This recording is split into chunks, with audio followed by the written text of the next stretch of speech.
Ladies and gentlemen, it's me as a random reviewer here, and I just had a little bit of things to get off my chest. I know I'm kind of stuttering through my speech, and I'm in portrait mode, but it makes it a lot easier to stare at the camera instead of the camera being turned to the left. So just bear in mind, that's the whole reason why I'm doing it this way, and you'll probably get borders on left and to the right of the video, and I'm actually practicing as well a little bit better to try and talk into the fucking actual lens of the camera and not the screen. Because sometimes I used to talk like this, now I'm trying to talk like that. So, anyway, with that being said, I wanted to come on here and do a little bit of a rant video because I know how to talk really fast. And I sat and watched SmackDown. Most of the show was alright. Actually, it was great. The fucking set looks amazing. And for the people who said that the set of Raw looks like shit, sorry guys, come on. We get it, it's a half pipe, but is it really better than looking at the set we've had for the past 2 years? Exactly. Now, a couple things. Actually, let me just jump right into the main gist of this video, and I'll get to the second parts. Brock did not need to win that title. And I'll explain why.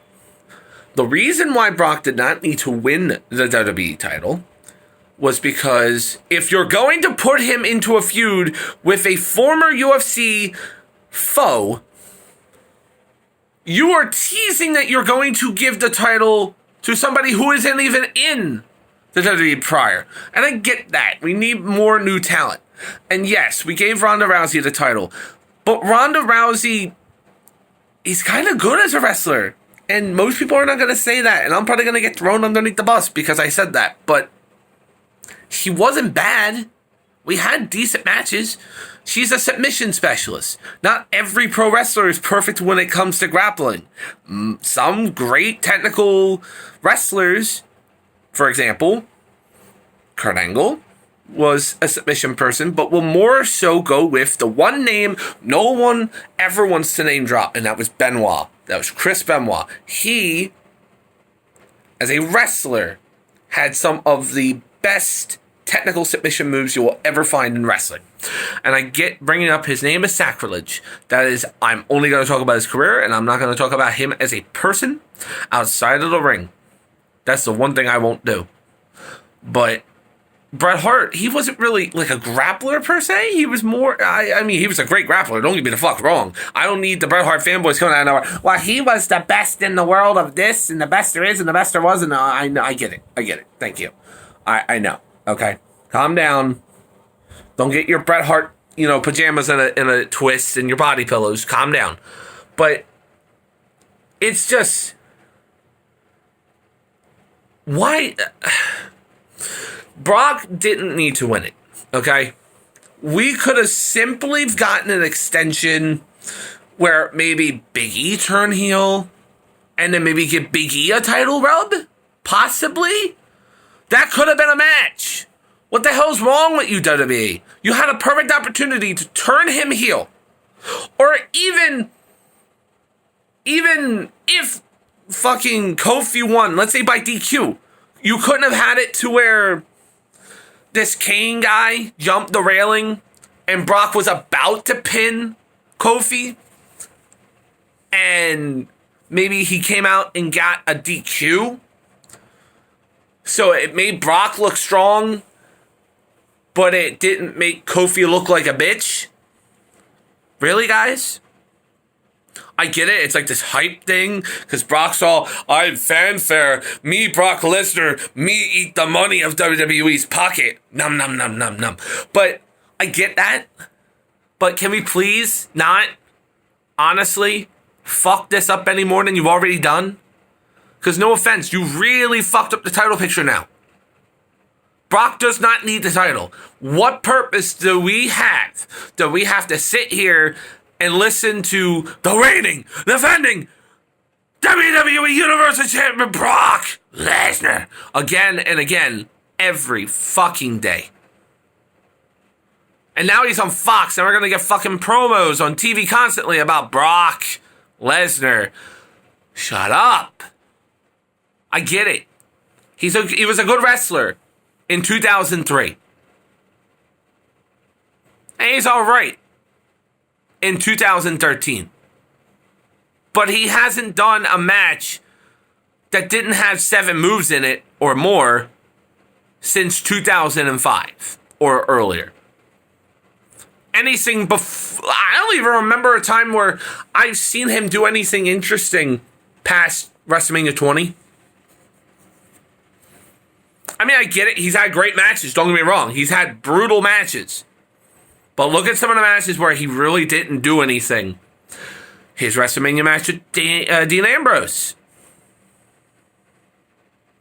So you're going to give him the title, but the man who's been constantly busting his ass for 10 plus years at least in Kofi Kingston, we're going to rip it out of him in less than 6 months or less, in 9 seconds. That's like barbarian level jobbing. What the fuck? That's like Kevin Owens jobbing out to Goldberg. We know who would really win, but we know in WWE Fantasyland who's going to win. And I like to think WWE isn't really that fucking stupid to make me feel like Kofi genuinely wanted to do this. But the Twitter community isn't lying. Look at the threads of how many people are talking about how Kofi got fucked. And come back to me and tell me that that's something, honestly, WWE should have done it even in the first place. It don't make sense. Kofi should not have lost his title. Kofi should still be a champion now, and that would have been better for business going into fucking Hell in a Cell. They could have had fucking Rey Mysterio play the sympathy card and turn heel. I get has like an arm thing going on, but wouldn't it have been fucking interesting if that Kane dude interfered during the match? Let's say the match actually went longer than 2 minutes, because this fucking match went shorter than Punk in UFC, and that's the scary part.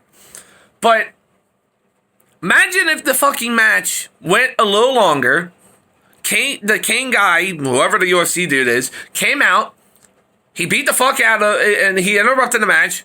Got Kofi to DQ. Kofi was still the champion. They brawled to the back. And then somebody returned to give us a fucking decent Universal Championship match. What is wrong with you? What is wrong with you? You know what you could have set up with this? Maybe like a John Morrison Kofi Kingston match. I know it wouldn't make any sense, but it'd be a hell of a lot better than what we get. At least you would have him working with somebody who would make sense. Couldn't you have had fucking Randy Orton come out of nowhere? Huh? Maybe continue that feud a little bit? I get it. He moved on. His obsession with Rock on Twitter. I get that. But, guys, what is the fucking problem where you can't book a over babyface and instead give it to the guy who only showed up for 5 matches in 2019 going into October? 2 out of the 3 last matches he had, he won the title. Last night and 2 pay-per-views ago that he was on.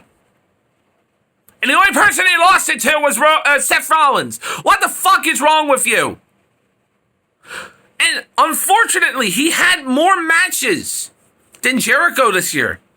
I saw that. He made a post about Jericho was mentioned about how he had less matches than Brock Lesnar.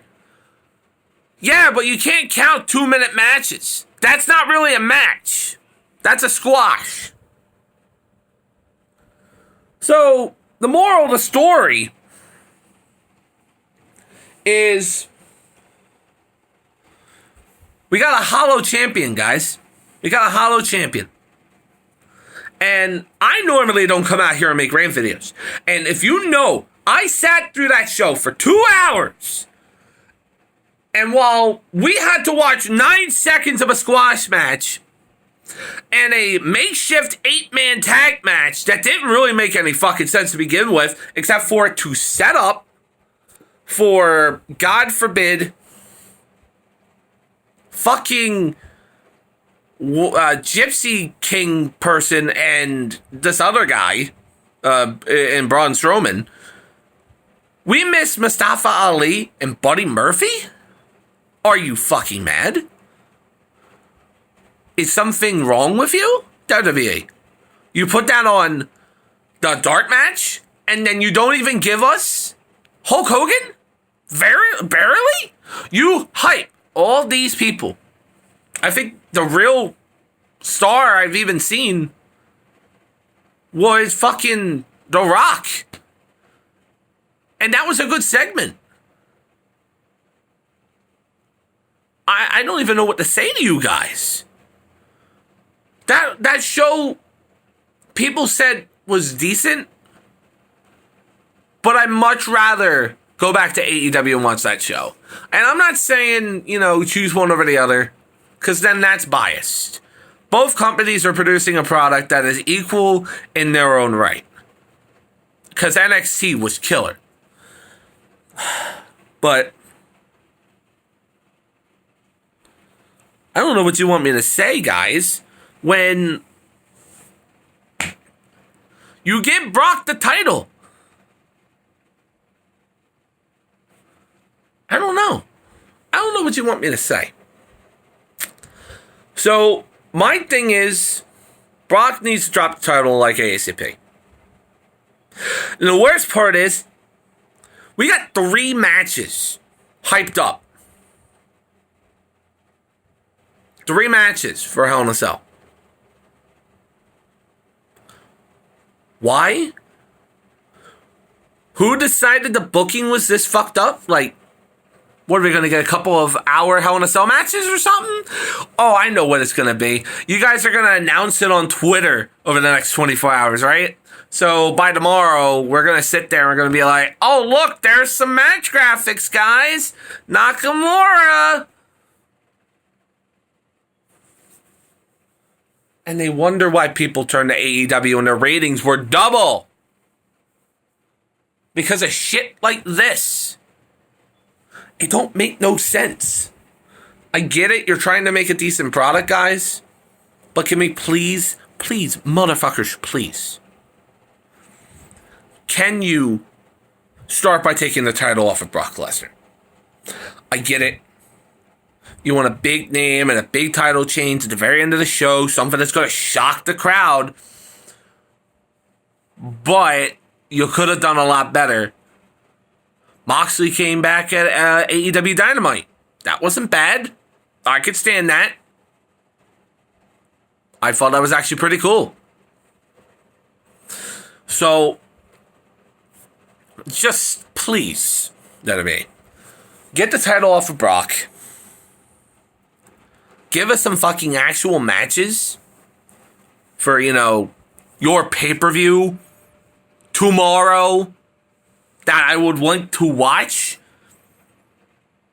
And then maybe I'll critique your product a little better. This is the Ranting Reviewer. If you guys want me to do more rant videos like this, I will certainly do that. Because I don't mind. I will give you my honest opinion about various topics, and you can link that down below.